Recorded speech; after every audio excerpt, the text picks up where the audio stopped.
அனைத்து நல்லுள்ளங்களுக்கும் வணக்கம். நான் ஆர்கே பேசுகிறேன். விக்மாசமோட நெக்ஸ்ட் சேனல் வழக்கமாக உலக செய்திகள். இன்றைய சிறப்பு செய்திகள். நேற்று இந்தியா வந்து என்ஐஏ ஒரு 6 பேர்த்த கைது பண்ணாங்க.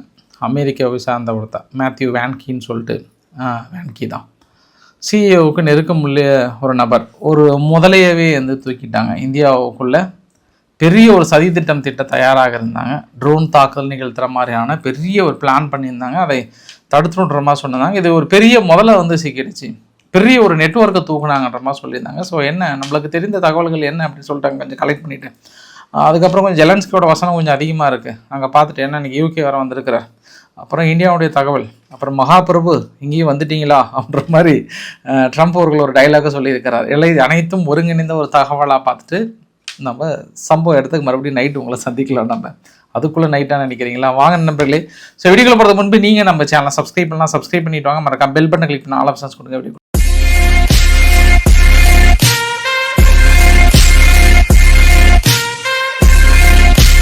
நேற்று இந்தியாவுடைய என்ஐஏ வந்து ஒரு 6 பேர்த்த வந்து கைது பண்ணுறாங்க. அந்த 6 பேர்த்தில் அவங்க ஒரு பெரிய லிஸ்ட்டே கொடுத்தாங்க. ஃபஸ்ட்டு நம்பர் இருக்குது பார்த்தியா, மேத்யூ அரான் வேன்கின்னு சொல்லிட்டு அவன் வந்து கொல்கத்தானுடைய விமான நிலையத்தில் 13ஆம் தேதி கைது பண்ணுறாங்க. இப்போ இல்லை, இன்றைக்கி டேட் வந்து கிட்டத்தட்ட 16 ஆகிடுச்சு. 3 நாள் முன்னாடி கைது பண்ணாங்க. அதுக்கு கீழே மீதி எல்லாமே உக்ரைனுடைய சிட்டிசன்ஸ். இவங்க எல்லாமே ஒருத்தன் இல்லை, ஒரு 3 பேர் லக்னோ விமானத்துலேயும் இன்னும் 3 பேர் வந்து டெல்லி விமான நிலையத்தில் வந்து கைது பண்ணியிருக்காங்க. அப்போ இந்தியாவுக்குள்ளே கைது பண்ணியிருக்காங்க. ஆனால் 3 பேரில் இந்த 6 பேர்த்தையும் வந்து வெவ்வேறு லொக்கேஷன்ஸில் வந்து கைது பண்ணியிருக்காங்க. வழக்கமாக இந்தியாவுக்குள்ள ஊடுருவல்கள் இந்த மாதிரியான விஷயங்கள்லாம் நடக்கணும்னா மியான்மருடைய எல்லை பகுதியை தனது களமாக பயன்படுத்திட்டு இருந்தாங்க. தொடர்ந்து ஆப்ரேஷன் சிந்துவில் நம்ம இதை பற்றி பேசியிருக்கோம். மியான்மருடைய எல்லை காலத்தில் கொஞ்ச நாள் நம்ம வசித்திருக்கோம். ஏன்னா அங்கே இருக்கிற டீட்டெயில்கள் MI6 டீம் எந்த அளவுக்கு அந்த USAIDன்ற பேரில் அந்த குக்கி இன குரூப்ஸ் எல்லாம் பெரிய அளவுக்கு உருவாக்கியிருக்காங்க. அந்த ராக்கைன் ஸ்டேட் பக்கத்தில் இந்தியாவுக்கு எதிராக சதி திட்டங்களை தீட்டுவதற்கு ஒரு பெரிய குழுவே உருவாக்குறாங்க. அதாவது ஒரு கிறிஸ்டியன் கம்யூனிட்டி அந்த இடத்துல உருவாக்கணுன்றதுக்காக, அவங்கள இந்தியாவுக்குள்ள ஊடுருவிப்பதற்காக அந்த மலைவாழ் மக்களை எப்படி இந்தியாவுக்கு எதிராக பயன்படுத்தலான்ற மாதிரியான பெரிய திட்டங்கள் தீட்டிட்டு தான் இருக்காங்க. இதில் யூகேனுடைய உளவுத்துறைக்கு பெரிய தொடர்பு இருக்குன்று நம்ம ஆதி காலத்திலிருந்து சொல்லிட்டு இருக்கோம். அந்த ஆப்ரேஷன் சிந்துரப்ப நிறைய நம்ம அங்கேயே தங்கிட்டு இருந்தோம்ல. பங்களாதேஷ் வழியாக எப்படி ஊடுருவுறாங்க, உள்ளுக்குள்ளே என்ன மாதிரியான சம்பவங்கள்லாம் பண்ண போகிறாங்க, பட் நம்ம உளவுத்துறை அதெல்லாம் வந்து கணக்கச்சிதமாக வந்து முறியடிக்க போகிறாங்கன்ற மாதிரிலாம் வந்து தகவல்கள் நம்ம பெரிய அளவுக்கு பேசியிருந்தோம் இல்லையா. பட் இதில் இந்த முதல் நம்பர் பார்க்குறோம்ல, இவ வந்து மேத்யூ வேன்கி, அதாவது CIAனுடைய மெஷினரி அப்படின்னு சொல்கிறாங்க. CIA மெஷினரி அப்படின்னா அவனோட எக்ஸலத்தில் பார்த்தீங்க அப்படின்னா founder, son of liberty international, fought in Libya plus Ukraine, run வந்து இப்போ ஆப்ரேஷன் வெனிசுலா, அப்புறம் ஃப்ரீ ஈரான். இதுதான் அவனுடைய மிக முக்கிய ஒரு கொள்கையாக இருந்தது. இப்போ வெனிசுலா ஆல்மோஸ்ட் முடிஞ்சது. On 50th anniversary of Libya ரெவல்யூஷனில் இவனுடைய ஃபோட்டோ கூட போட்டுறாங்க. அதாவது இந்த லிபியாவுடைய ரெவல்யூஷன் அவன் கலந்துக்கிட்டான். அப்புறம் அங்கே ஒரு சில சிறைச்சாலை அனுபவித்தான். அதுக்கப்புறம் மறுபடியும் அமெரிக்கா உள்ளே பூந்து எடுத்தாங்க அப்படின்ற ஒரு கதையெல்லாம் இருக்குது. அது இல்லாமல் 2019 அவன் இன்னொரு பேஜை கூட போட்டிருந்தான். வெனிசுலாவில் வந்து ஒரு பெரிய டீமாக செயல்பட்டு அங்கே ஆளுகின்ற அரசாங்கத்துக்கு எதிராக ஒரு பெரிய ட்ரக் கார்டல் மாதிரிலாம் ஊடுருவி பெரிய அளவுக்கான வேலைகளை செஞ்சாங்க. ரீசெண்டாக கூட மெக்சிகோவும் வெனிசுலாவிலையும் ஒரு வார்த்தை சொன்னாங்க. ட்ரக் கார்டலை பற்றி இந்த அளவுக்கு பேசுகிறீங்களா அமெரிக்கா, எங்கள் நாட்டுக்குள்ளே 90% ஆயுதங்கள் வந்து உங்ககிட்ட தான் கிடைக்குது, நீங்கள் தான் வந்து கொடுக்குறீங்க, நீங்கள் தான் கடத்தி வச்சுருக்கீங்க, எங்கள் நாட்டுக்குள்ளே எல்லா இல்லீகல் வேலை செய்யணும்னு பண்ணுறது நீங்கள் தான், கடைசியில் வந்து ட்ரக்கை ஒழிக்கணும்னு சொல்லிட்டு தடுத்து எங்கள் மேலே நீங்கள் குற்றம் சொல்லிட்டு வந்து கொஞ்சம் நாட் பேட்ன்ற மாதிரிலாம் வந்து சொல்லியிருந்தாங்க. இப்போ அதே விஷயத்தில் பார்த்தோன்னா நிக்கோலஸ் மதுரா அவர்களை தூக்கினதுக்கு அப்புறம் அவன் பெருசாக இந்த பக்கம் கான்சன்ட்ரேட் பண்ணுறான். ஏன்னா அவனுடைய இன்னொரு பதிவு கூட பார்க்க முடிஞ்சுது. அதில் அவன் என்ன சொன்னான்னா 2024 அதாவது May 10, 2024 இண்டிவிஜுவலாக வாஷிங்டன் டிசியில் ஒரு மீட்டிங் ஒன்று அட்டன் பண்ணியிருக்கான். அதாவது அமெரிக்காவுடைய கவர்மெண்ட் மீட்டிங்கில். அந்த மீட்டிங்கில் அட்டன் பண்ணிவிட்டு இவங்களுடைய திட்டங்கள்லாம் மேபி சொல்லியிருப்பாங்க. அப்போ வந்து அந்த USAID பற்றின ஒரு சில அமௌண்ட்டெல்லாம் வந்து ரிலீஸ் பண்ணியிருக்கிறாங்க. அந்த USAID அமௌண்ட்டை வச்சு தான் இந்த மாதிரியான இல்லீகல் வேலைலாம் செய்கிறாங்க. பட் ஆனால் நம்ம இப்போ பிடிச்சிருக்கிற நபர் வந்து நேரடியாகவே CIAவுக்கு தொடர்புடையவனா, இல்லை துளசி ஜெபாட் அவர்கள் கொஞ்சம் இந்தியாவுக்கு ஆதரவாக ஒரு சில தகவல்கள் கொடுத்துருப்பாங்களா, நம்ம 2 ஆங்கிளில் பார்க்க முடியும்.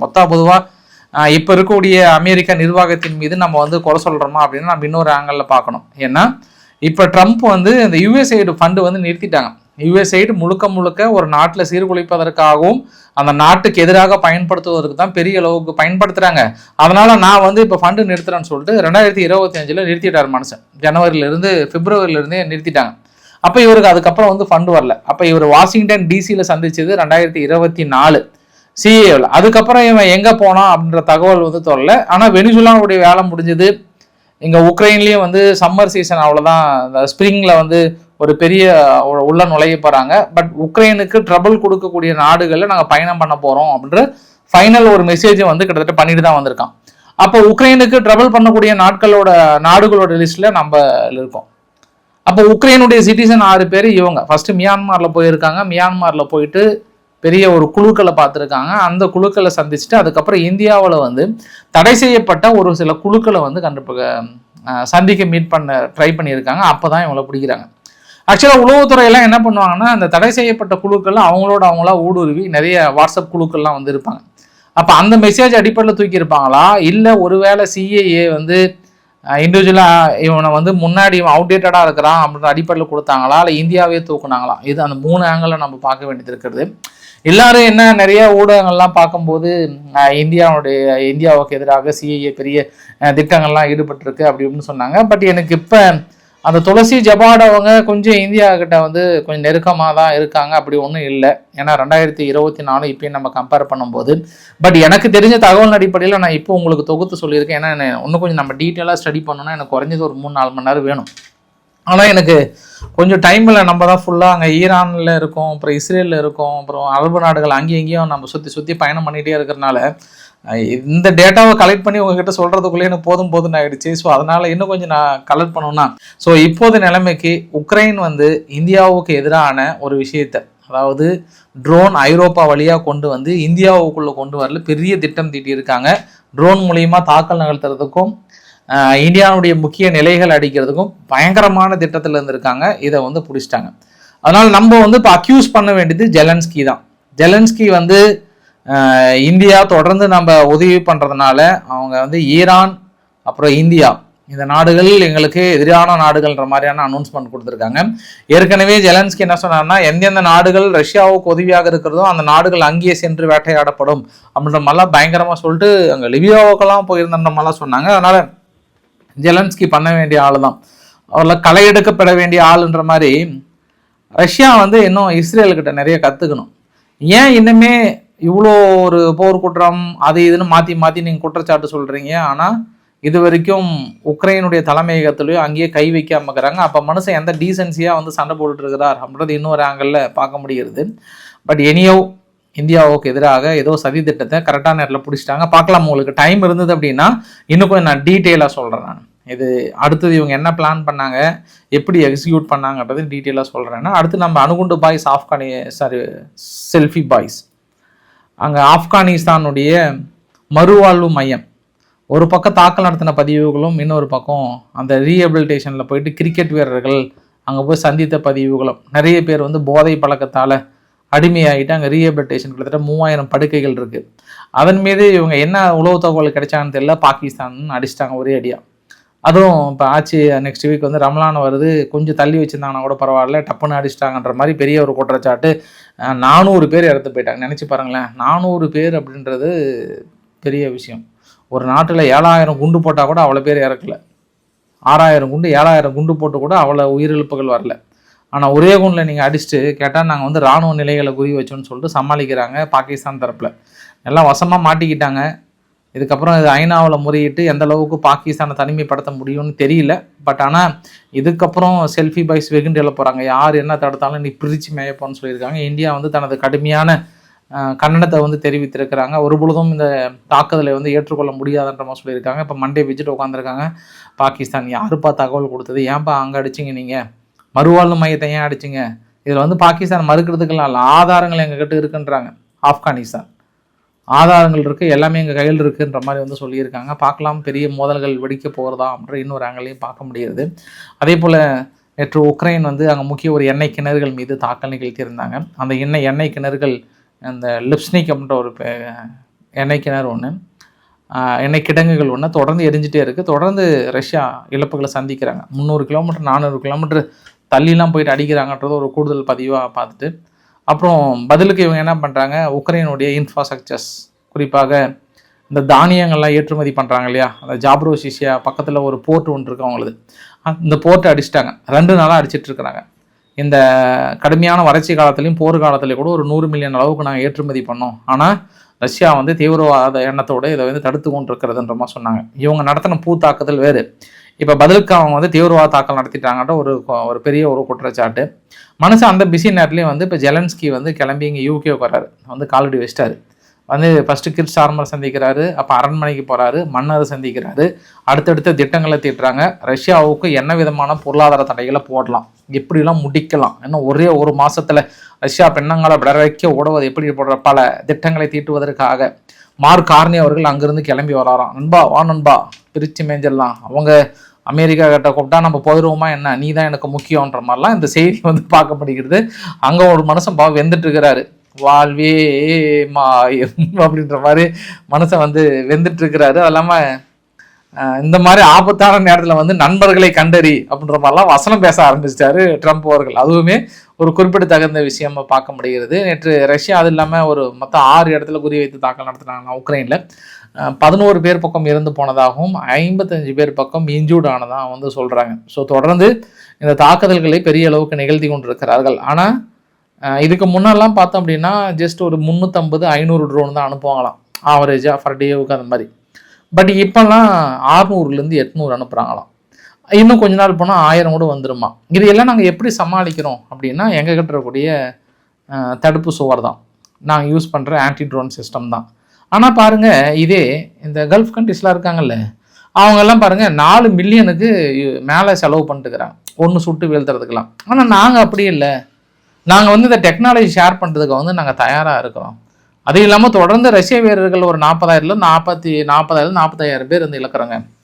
இப்போ வந்து ரோபோட்டிக்கே வந்து ஒரு 20 கிலோமீட்டர் வரைக்கும் மூவ் பண்ணி அங்கே போயிட்டு ட்ரோன் சிஸ்டத்தை ஆக்டிவேட் பண்ணி தாக்கல் நடத்துகிறாங்களாம். அதனால் நான் நிறைய பதிவுகள் பார்க்க முடியுது. ரஷ்யா கொஞ்சம் பின்னோக்கி போயிட்டு இருக்காங்க. 10-15 கிலோமீட்டர் மேலே உக்ரைன் பிடிச்சிட்டாங்க. உக்ரைன் வந்து அடுத்த கட்ட டெக்னாலஜியை நோக்கி போயிட்டு இருக்காங்க, அதாவது ஃபியூச்சர் டெக்னாலஜியை நோக்கி. எங்கள் ஐரோப்பா நாடுகள் வந்து அடுத்தடுத்து டெவலப் பண்ணிகிட்டே இருக்கிறாங்க. அந்த டெவலப்மெண்ட்டை வந்து அவர் தனது உறுதியாக்குறாரு. பட் இருந்தாலும் இத்தனை நாள் கஷ்டப்பட்டு வருஷ கணக்காக பிடிச்ச ரஷ்யா வந்து ஒரு 10 கிலோமீட்டர் மேலே விட்டுட்டாங்க. அதை எப்படி அவங்க மீட் எடுக்க போகிறாங்கன்னு தெரியல. பெரிய ஹெவி லாஸ் தான், பெரிய அளவுக்கு லாஸ். ரஷ்யா உக்ரைன் வந்து பெரிசாக அச்சீவ் பண்ணிட்டாங்க. இது எல்லாத்துக்கும் என்ன காரணம் அப்படின்னா, எங்கள் கிட்ட இருக்கக்கூடிய தனித்திறமை. இந்த திறமையை நான் வந்து அரபு நாடுகளின் ரட்சகராக மாற விரும்புகிறேன்னு சொல்லிட்டு மனுஷன் டெய்லி இதை சொல்லி நம்மளை வந்து சாகடிக்கிறாரு. அது இல்லாமல் இன்னொன்று கூட, நேற்று என்னப்பா ஏதோ நெதன்யாஹு அவர்களுக்கு ஃபோன் பண்ணியாமே, அவரே பாவம் அங்கே இருக்கிறாரா இல்லையான்னு சந்தேகம் வந்துருச்சு. ஏஐ வீடியோ போட்டு சுற்றிட்டு இருக்காங்க, நீ என்னப்பா பேசணும்னு சொல்கிறீங்க நியாயமானு கேட்க, அவர் இல்லைங்க அவரு பேசலைங்க, ஆஃபீஸில் தான் பேசினாங்க, அவர்கிட்ட ஃபோன் பேசுறதுக்காக நான் காத்துட்டு இருக்கிறேங்கன்னு சொல்ல மறுபடியும் தீயா பரவ ஆரம்பிச்சிருச்சு. ஆஹா, அப்போ பயப்புள்ள ஏஐ வீடியோ தான் போட்டு எல்லாத்தையும் ஏமாத்திட்டு இருக்காங்களா அப்படின்ற ஒரு பதற்றம் அங்கே இன்னும் தொற்றி கொண்டு தான் இருக்கிறது. இப்போ மனுஷன் எந்த இமேஜ் எதை போட்டாலும் மக்கள் ஓடி போய் தோண்டி எடுக்கிறாங்க. ஆஹா, இது 2022 வந்த இமேஜ், 2024 இமேஜ், அங்கே பாரு பிளர் பண்ணியிருக்காங்க, இங்கே பாரு பிளர் பண்ணியிருக்காங்கன்னு பெரிய ஒரு பிளான்ல இருக்கிறாங்க. அவங்களும் சிலைக்காம ஒரு சில பதிவுகளை வெளியிட்டு இருக்காங்க. அதை பற்றி நம்ம ஏதோ பதிவுகளை நம்ம பார்த்துடலாம். நம்ம அப்படி போனே பண்ணாத மனுஷங்கிட்ட ஃபோன் பண்ணாரு, நான் பேசணும்னு தான் சொல்கிறீங்களே, நியாயமா ஜெலன்ஸ்கி சொல்லுங்கள், சொல்லுங்கள். இப்போ தான் அவங்களே நான் யாருக்கிட்டையும் பேசலன்னதுக்கப்புறம் இல்லைங்க அவங்க பேசலாம், அவங்க ஃபோனுக்காக வெயிட் பண்ணுறேன் அப்படின்ற மாதிரி. இந்த பூ உலகில் ஒயர் இருந்தும் ஒருத்தன் ஃபோன் பேசுவான், ஒயர் எல்லாமே ஃபோன் பேசுவான்ற கதையாக தான் இருக்குது இவங்க கதை. சரி, ரஷ்யாவுக்குள்ளார டெலகிராம் வந்து ஃபுல்லாக தடை விதிச்சிட்டாங்களாம், கொஞ்சம் கொஞ்சமாக வந்து டவுன் பண்ணிகிட்டு இருக்காங்க அப்படின்ற மாதிரி வந்து சொல்லியிருக்காங்க. அது அவங்க பாடு ஏதோ ஒன்று பண்ணுறாங்க. அதை வந்து உக்ரைனியா அவளை ரொம்ப சீரியஸாக எடுத்துக்கிறாங்கன்னு தெரில. ஏதாவது தகவல் யாரும் அவங்களுக்கு கொடுத்தாங்களா என்னன்னு தெரில. அங்கே உக்ரைன் தரப்பில் லபோதீபம் நடிச்சுக்கிறாங்க, கருத்து சுதந்திரத்தை தடுக்கிறாங்க. அவங்க வந்து சுத்தமாக எந்த நெட்ஒர்க்கே இல்லைன்ற மாதிரி பேசிக்கிட்டாங்க. ஈரானுடைய மிரட்டலுக்கு நான் அடி பண்ணிக்க மாட்டேன், அவ்வளோ பேர் ரஷ்யாவே பார்த்துட்டேன், அணு ஆயுத நாடே பார்த்துட்டேன், நீங்கள் மிரட்டினீங்கன்னா நான் பயந்துக்குவோமா, சரி கொஞ்சம் அடிச்சு தான் பாருங்களேன் அப்படின்னு ஜெலன்ஸ்கி வீரப்பா கேட்டிருக்கிறார் அப்படின்றது ஒரு கூடுதல் தகவலாக சொல்ல முடியும். ஏன்னா எங்களோட திறமை தெரியல. இப்போ நேட்டோ நாடுகள் பயிற்சி முகாம் நடந்தது. பயிற்சி முகாமில் இலக்குகளை குறிவைத்து தாக்கல் நடத்துறதுல எங்கள் வீரர்கள் தான் ஜெயித்தாங்க. எல்லாமே ஃபுல்லாக எக்ஸ்பர்ட் இருக்காங்க. இப்போ உக்ரைனில் வந்து போர்க்களத்தில் எப்படி முன்னேறதுல பெரிய ஒரு எக்ஸ்பர்ட் இருக்காங்கன்ற மாதிரியான கூடுதல் தகவலாக சொல்கிறாங்க. அதே போல் அங்கே நைஜீரியாவில் என்னாச்சு அப்படின்னா ஒரு 108 பேருக்கு மேலே ஒரு மேலே போர்னோன்ற பகுதி இருக்குது பார்த்தீங்களா, இந்த இடத்துல ஒரு 4-5 இடத்துல குண்டு வெடிப்பு தாக்குதலுங்க. ஒரு யூனிவர்சிட்டி மாதிரி அங்கே இருக்குது, டீச்சிங் ஹாஸ்பிட்டல் கேட் ஒன்று, அந்த இடத்துல குண்டு வெடிப்பு நிகழும். குறைஞ்சது ஒரு 70-80 பேர் பக்கம் இறந்து போனதாக சொல்கிறாங்க நைஜீரியாவுக்குள்ளார. மகாபிரபு இங்கேயும் வந்துட்டிங்களா அப்படின்ற மாதிரி நேற்று இத்தாலியே ஜெயிச்சிட்டாங்க இவங்க வெனிசுலா. எப்படி 4-2 அடிப்படையில் இத்தாலியை பீட் பண்ணிட்டாங்க. இதெல்லாம் என்ன காரணம்? ட்ரம்ப் அவர்கள் பொறுப்பேற்றுக்கிறதுக்கு அப்புறம் தானே. வெனிசுலா பார்த்தீங்களா ஃபுட்பாலில் ஜெயிச்சிருக்காங்க. என்ன காரணம்? அண்ணன் வந்து கை வச்சுட்டேன். அண்ணன் வந்து இறங்கினதுக்கப்புறம் ரோட்ரிகஸ் வாழ்க வாழ்க எல்லாம் நம்ம தான் காரணன்ற மாதிரி சொல்கிறாரு. அதான் மகாபிரபு அங்கேயும் போய் ஒரு கிரெடிட் ஏற்றிக்கிட்டீங்களா, நல்லா அக்கல் பிரிண்ட் அவுட் வச்சுன்னு சுற்றுவீங்க. பார்த்தீங்களா வெனிசுலா வளர்ச்சியை பார்த்தீங்களா, கோல் போட்டு ஜெயிச்சிட்டாங்க அப்படின்ற மாதிரிலாம் சொல்லுவார். பார்க்கலாம். 8 போர் நிறுத்தின ட்ரம்ப்புக்கு 9வது போர் வந்து ஒரு 7.5 சுழியை போட்டு வச்சிருக்காங்கன்றது ஒரு கூடுதல் தகவலாக சொல்ல முடியும். தொடர்ந்து இந்தியா 22 கப்பல்களுக்கு மேலே பேசிகிட்டு இருக்காங்க. அடுத்த 72 மணி நேரத்துக்குள்ள நாங்கள் விடுவிக்கிறோன்னு சொல்லியிருக்காங்கன்னா 6 LPG carrier, 1 LNG tanker, 4 crude oil tanker, 1 chemical product tanker, 3 container ship, 2 bulk carrier, இது எல்லாமே வெயிட் பண்ணிகிட்டு இருக்கு. அதாவது அங்கே ரஷ்யான்ற மாதிரி ஈரானுடைய உதவிக்காக வெயிட் பண்ணிகிட்டு இருக்காங்க. சைலண்ட்டாக ரஷ்யா வந்து எந்த சலுகை விலையெல்லாம் இப்போலாம் கிடையாதான். இருக்கிற விலையில் வேணால் இத்தனை நாள் நீங்கள் வாங்கிங்கிற அடிப்படையில் அதிகபட்சம் ஒரு $4 குறைச்சிருக்காங்களாம். இதுக்கு முன்னாடி $30 குறைப்பாங்க. இங்கே வரக்கூடிய செலவும் அவங்களே ஏற்றுக்குவாங்க. ஆனால் இப்போ அப்படி கிடையாது, எல்லாம் சேர்த்தியே நீங்களே இறக்குவாங்கன்னு சொல்லி $4 தான். ரொம்ப சேட்டு ரொம்ப கராராகிட்டார். இப்போ யார்? ரஷ்யா ரொம்ப கராராகிட்டாங்க. அது இல்லாமல் இந்தியா மீது ஒரு கோவம். இடையில் நீங்கள் அமெரிக்கா பேச்சு கேட்டு நீங்கள் வாங்க போனீங்கல்ல, அதனால் நீங்கள் இப்போ ரொம்ப மார்க்கெட் டிமாண்ட் இல்லை, அதனால் ரொம்ப கெத்தாக சேல்ஸ் பண்ணிகிட்டு இருக்கிறாங்க. யாராக இருந்தாலும் சரி இதே ரேட்டு தான். சீனாவாக இருந்தாலும் சரி, இந்தியாவாக இருந்தாலும் சரின்னு ஒரே வார்த்தையில் சொல்லி முடிச்சிட்டாராம். இப்போ ரீசெண்டாக பொட்டாஷ் பார்த்தீங்கன்னா 40% அவங்க உலகளாவிய அளவில் ஏற்றுமதியில் பங்கு, அமோனியா 23%, நைட்ரஜன் உரா 16%, பாஸ்பேட் வந்து 15%. இது எல்லாமே உலகளாவிய ஏற்றுமதியில் பெரிய அளவுக்கு. ஏன்னா இப்போ அடுத்து நம்ம பெரிய ஒரு டிமாண்ட் என்னென்னா இப்போ உர தட்டுப்பாடு வரப்போகுது. அதை எப்படி எவ்வளோ சீக்கிரம் நம்ம கொண்டு வந்து சேர்த்துறோமோ அந்தளவுக்கு.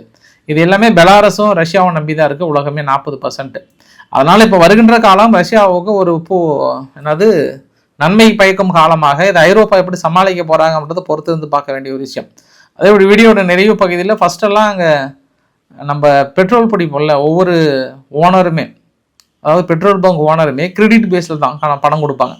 ஒரு 20 நாள் கழித்து தான் பணம் கொடுப்பாங்களாம் வந்து லோடு இறக்குனாங்கன்னா. இப்போல்லாம் அப்படி இல்லையா, பணம் கொடுத்தா தான் வந்து லோடு இறக்குறாங்களாம். ஏன்னா அந்தளவுக்கு அங்கே டிமாண்டாக இருக்கான். அதுவுமே ஒரு கூடுதல் சிறப்பு. ஏன்னா ரேட் அதிகமாக இருக்குது, இதுக்கப்புறம் கிரெடிட் பேஸ்லாம் கொடுக்க முடியாதுன்னு சொல்லிட்டு ஆயில் நிறுவனங்களுக்கு ரொம்ப ஸ்ட்ரிக்டாக உத்தரவு கொடுத்துருக்காங்க.